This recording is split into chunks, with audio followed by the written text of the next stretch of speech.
Tere päevast, mina olen Maria Reina, olen Hiiumaa vallavalitsuse GIS-spetsialist paar aastat. Ja täna ma räägiks teile, mis GIS-tööriistad me kasutame Hiiumaa vallavalitsus või Hiiumaa vallas. Ja räägin, mis väljakutsed meil on olnud sellega, nende loomistega ja kasutamisega. Et algul ma siis natuke tutvustan Hiiumaa valda. Et Hiiumaa vald asub siis Läänemere suurusel teisel saarega ehk Hiiumaal. Keskus on Kärdla linn ja Hiiumaa on tuntud rahuliku elutempo ja sõbraliku eluskeskkonna poolest. Meie tugevused on siis puhtamatu rannad ja mennimetsad ja rannikurajad, et meil on hästi palju rajad tehtud mööda Hiiumaad, kus saaks matkata ja siis sümbolid on meie majakad, hästi vanad ja meretraditsioonid, kultuuripärand väga rikkalik ajalugu. Nii elukeskkond on meil üsna turvaline, et ei pea põhimõtteliselt autouksed kinni panema, kui lähed poodi ja inimesed, maja uksed ka kinni panema üldiselt.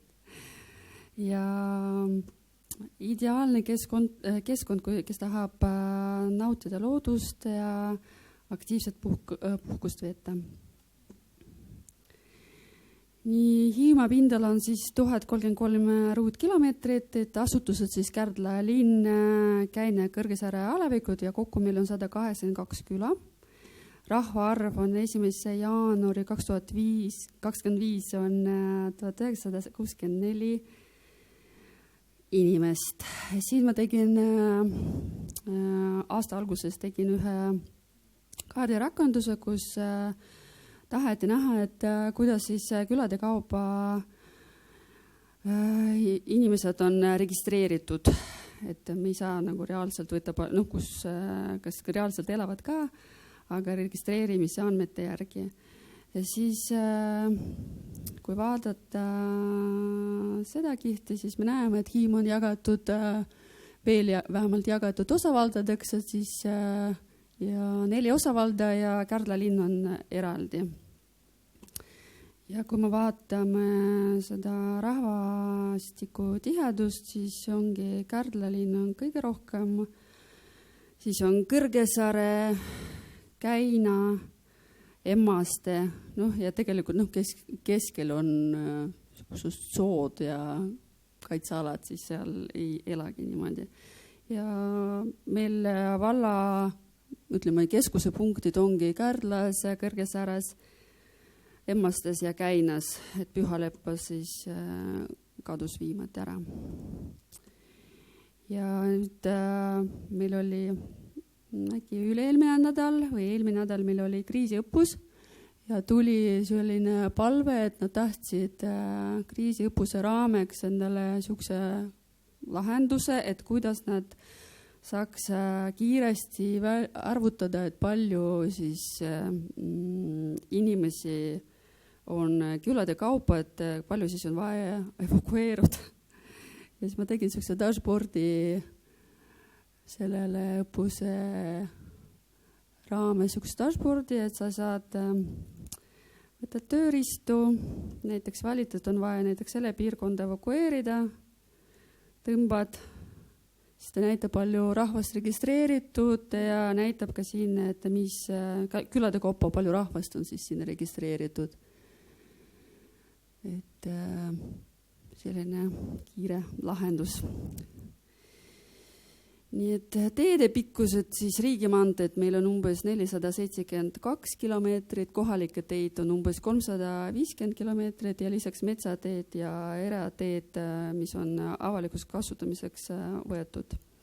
Alatavad asutused meil on 31, kus on haridus, kultuur, sotsiaalastus ja nüüd ka haldus. Natuke räägin ka selle meie ütleme nii, ArcGIS-i ajalugu, et esimene ArcGIS-i litsents meil oli tegelikult juba ammu, 2014 aasta oli ühele kasutajale, aga alles 2023. aastal siis võtsime selle omavalitsuste paketi 50 litsentsiga ja siis 1. jaanuarist 2024 on meil struktuuris ka GIS-spetsialist ehk mina. Ja peamised kasutajad on meil ametnikud ja halduse töötajad. Ja peamised tööriistad, mis me kasutame, on ArcGIS Pro, et kus me selle andmed kogume, töötleme, visualiseerime, siis need kihid ja lõplikud kaardirakendused meil on ArcGIS online'is. Ja samuti kasutame Workforce'i, meie Hiiumaa haldus. Tegime kohe selle alguse, tegime selle töökäskude jagamiseks rakendus nendele ja kasutame ka telefonirakendust FieldMaps'i. Et nüüd ma näitan mõned kaardirakendused, mis meil on tehtud. Et esimene, mida oli vaja kiiresti teha, oli see talihoolde. No siin on väga värvikas, sest meil ongi jagatud nii osavaldade kaupa ja osavaldade sees ka jagatud 4 piirkonnas, iga osavald, kus on erinevad teenusepakkujad ja Kärdla linnas on siis tasemete järgi jagatud värvid. Et kui sa sinna näiteks tee peale lähed, siis näed, kes on teenusepakkuja, tema kontaktid, tee nimi ja nii edasi. Siis teine, ma väga kiiresti rääkisin, aga väga mahukas töö oli, kuna andmed olid jagatud, ongi põhimõtteliselt 5 inimeste vahel, 5 haldusjuhti meil oli, kellel oli tabelkujus, kellel oli lihtsalt peas ja kellel oli traktorist, kes teadis, kus nad lükkavad. Et jah, mõnedes piirkonnades me kohe kutsusime lihtsalt neid töömehi, kes seda lükkavad, et nad näitasid täpselt, et nad ei lükka ju terve teed nagu, ma ei tea, lõpuni, et siis kus lõpeb see tee, et kus nad keeravad tagasi või et hästi siuke, jah, et seda me tegime kõrghooajal, et see lumelükkamine juba käis, et kuna lumehanke toimub juba suvel, siis selleks ajaks meil oli vaja juba need andmed koguda ja korrigeerida. Ja siis ma räägin, et meil on ka tehtud teehoiukava investeeringute plaani, et siis tuua kodanikutele ja ettevõtjatele infot, et millal siis, mis teed hakatakse remontima, parandama või et mis aastal, aga ma olen seda muutnud juba mitu korda, sest iga aasta nad uuendavad andmed või näiteks niimoodi, et kui suuremahuline töö on ees, aga vahendit ei jagu, siis lükatakse järgmisest aasta ja tehakse näiteks väiksemad teed. Et seda andme muutmine käib meil kogu aeg. Aga siis me näeme, et millal siis värvide järgi, millal mis teed remonditakse ja kas muudetakse midagi või mitte. Ka kiire ülevaade. Nii, mis meie arvame, et kaardirakendus sellised, et see ongi, et kogu info ühes kohas, mitte niimoodi, et kuskil on traktoristide peas ja kui inimene läheb ära või läheb pensionile või loobub meetodist, siis andmed on kadunud ja peab tagajärgi otsima, et kes siis teab, kus peab käima ja midagi tegema. Siis on kiiresti analüüsi teha seesama, et nende hankide korraldamine, et sul on läbipaistev ja kiire ülevaade, palju sul mahud ja palju sul teed on vaja lükata ja kus on vaja käia. Ja andmete uuendamine on ka lihtsam, kuna meil lükatakse mitte ka ainult vallateid, aga ka eraisikute sisesõiduteid, kelle on pidev siis see kirjutas, et nad elavad seal, nad saavad esitada taotluse, et siis meie vald lükkab ka nendel teed. Sellepärast, kui mingi uus elanik tuleb ja ta ütleb, et vabandust, et palun lükake mulle ka teid, et siis info jõuab ka selle teenused osutajani. Aga mis probleemid meil olid? Esimesed ongi koosolekud, et kes seda hakkab kasutama, kuidas hakatavad kasutama, mis infot nad tahavad näha seal kaardi peal. Ja seesama andmed ja dokumendid paberkujul, kellel on pliiatsiga oli mingi väljaprint kaardi peale joonistatud. Pikk protsess oli, sest esiteks, et need töötajad olid kõik välitöödel ja erinevad osavaldades, et kui mina töötan Kärdlas, siis haldusmehed on mööda Hiiumaad laiali ja neid kohale kutsuda on väga raske. Ja andmete pidev muutmine, et elanikud kõikuvad, uued tegijad tulevad, et sel aastal meil jälle uued teenuse osutajad, jälle oli vaja kõik teenuse osutaja kontaktid uuendama ja nii edasi. Ja kuidas siis meie teenuse osutajad seda kaardi kasutavad, et meil oli 2 varianti, et kas me lähme Argisiga mingid lahendused otsima või Navirek. Kuna meie teenuse osutajal olid juba Navireki seadmed nendes masinates olemas juba eelnevad, siis me läksime seda praegu kergemad vastupane teed, et panime meie GIS-i kihid Navireki rakenduse, et nad näevad ka nüüd meie kihid enda Navireki seadmetes. Ja siis on haldusmeestel on ka lihtsam jälgida, et kas need teenuse osutajad ikkagi käivad igal pool, kus nad peavad käima. Ja räägin siis kiiresti meie Argis Workforce'i kasutamisest, et peamine kasutaja on siis Hiiumaa haldus, et jagavad oma tööülesannet läbi rakendust. Et algul me katsetasime pilootprojektina, et võtsime sellised nutikamad mehed, kellel on juba nutitelefonid. Haldusmehed on, mitte kõik ei ole nutikamad, mõned on nuputelefonid ja siis võtsime kõige nutikamad mehed ja katsetame, kas hakkab toimima ja kuidas hakkab toimima, sest ei olnud üldse ettekujutuses, kuidas teavitused tulevad, mis nad peavad sellega tegema. Ja nüüd on meil enamus, kellel on juba nutitelefonid, et need kasutavad. Ma näitan siis kiiresti, kuidas meil, tegin ühe video kiiresti, et kuidas meil seda töökäskude jagamine toimib. Et siis meil on tehtud projekt, selle panen pausi peale korraks, et selle rakenduse peale ma panin kõik, ma näen, et see hallid on siis on aktiivsed tööülesanded, mis praegu on. Et selle kihile ma panin ka munitsipaalmaad ja kõik allasutused, et kuna meie haldus hakkab haldama ka allasutuste hooneid ja ka maid, selle ümbrust, siis ma panin kõik need hooned ja munitsipaalomandis olevad maad siia rakenduse peale.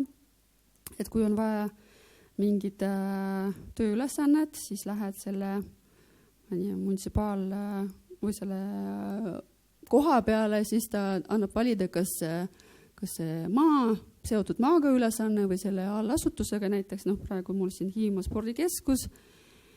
Ja siis vajutad loo ülesanne, siis valime kas hoone või siis maa, loo ülesanne Hiiumaa spordikeskusele, siis tuleb tüüp, kas hoone sisene või hoone väline töö, prioriteedid, saab panna siis lühikirjeldus, mis seal on vaja teha ja loo ülesanne. Ma edasi ei läinud, sest see on reaalajas oli, et ma saan seal panna. Ja siis seal valid, et kellele siis ülesanne läheb. Sellega on meil praegu veel natuke arendamisruumi, et meil allasutustega meil ei ole veel täpselt selge, et kes siis on see ütleme niinimetatud dispetšer, kes hakkab neid tööülesand vastu võtma ja edasi suunama, et see näiteks direktor ei peaks teadma, kes seda tööd peab ära tegema selle halduses. See on veel arendamisel. Ja edasi siis läheb teavitus selle töötaja telefoni ja siis ta näeb, et mis ülesanne tuli, kas ta on võimeline seda ära tegema või ei ole. Et teeb kohe ära, siis paneb, et see on tehtud, kui ei ole, siis paneb pausile või et ütleb näiteks, mul on tehtud ka niimoodi, et haldusmehed või haldusjuhid meil on nii töötajate kui ka dispetšerite nimekirjas, et nad saaksid näiteks üksteisele ka panna, et nad näevad ka selle, mida töötajad näevad, mis kõik ülesanned, et saavad ümber suunata, kui näiteks, ma ei tea, keegi on juba teise hiima otsas. Ja viimasena me siis räägime andmete kogumisest ArcGIS FieldMapsi abil, et sel samal põhjusel, kuna meil on osavaldade kaup oli enne kõik laiali ja nüüd on meil üks, ütleme nii, Hiiumaa vald, siis kõik pisivara ongi üle Hiiumaa laiali ja selleks me kasutame, selle kaardistamiseks me kasutamegi seda FieldMapsi. Siis meil on parem ülevaade ja analüüside tegemine ja andmete kontrollimiseks me ka kasutame seda, et näiteks jäätmemahutite kaardistamisel, pärast andmete sisestamisel, et kontrollime, kas jäätmevede ka ausalt meile arvet esitab.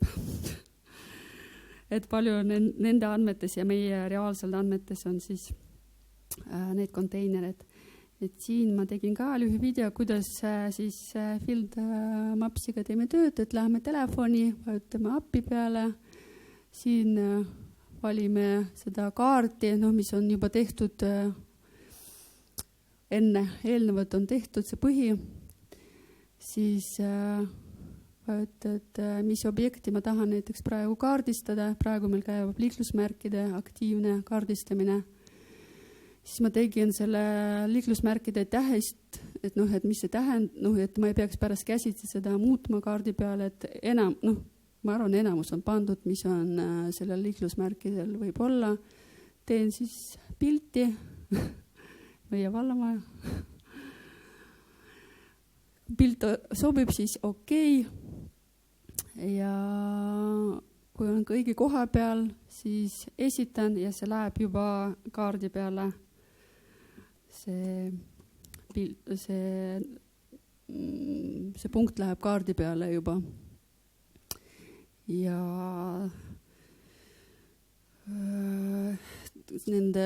kuna seda tööd teevad ka meie haldustöötajad, siis ma tegin nendele niisuguse kaardirakenduse, et nad saavad paremini oma tööd planeerida, et nad näeksid, kus juba liiklusmärgid kaardistatud ja mis infot sellel juba tehtud või selle pandud. Et siis nad näevad, kuhu nad peavad minema, et kas on juba keegi seal kaardistanud. Ja selle punkti peale minnes me siis, need ei ole veel lõplik variant, see praegu aktiivselt näeb, et mis pilt tehtud. Ja seda saab ka pärast muuta, et see töö planeerimiseks. Ja siis panin sille ka teede kihi, et saaksid näha, kas nad ikka meie teedel kuskil või juba riigiteede märki pildistavad. Ja sama põhimõttel me tegime ka jäätmemajanduse kaardirakenduse, kus on meie avalikud prügi või jäätmemahutid, et inimesed saaksid oma jäätmed siis sorteerida ja siis tasuta ära viia.